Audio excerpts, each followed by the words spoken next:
G'day, Steve here, Woodworking Masterclass.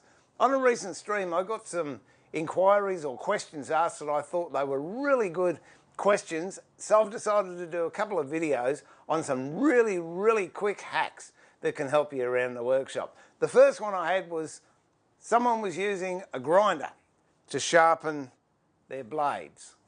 And is there a jig available that can maintain the angle of the blade? What you need for this, providing you've got a grinder that's got a good tool rest on it, this will work a treat. For example, if I was to sharpen this number 6, what you do is take the cap iron off, take the blade assembly out, remove the chip breaker from the back of the blade,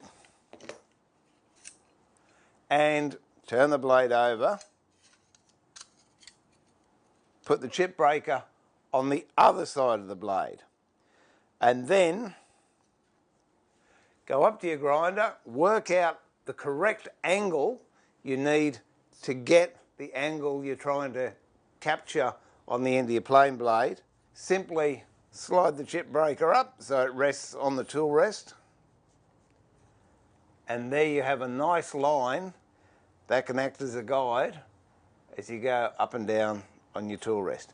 Bearing in mind, if you are using a hot grinder, be very careful of making the blade change colour. You don't want straw, you definitely don't want blue. Have some water handy and a little bit of a leak, dip it in the water to cool off, a little bit more, dip it in the water to cool off again, and then you should be right. But be very careful because the grinders are very quick, and if you've got the wrong angle, you can change that very quickly as well. So there you go. That's a quick and easy way to get a tool rest or get a tool jig if you're going to use on a grinder to maintain the angle of your plane.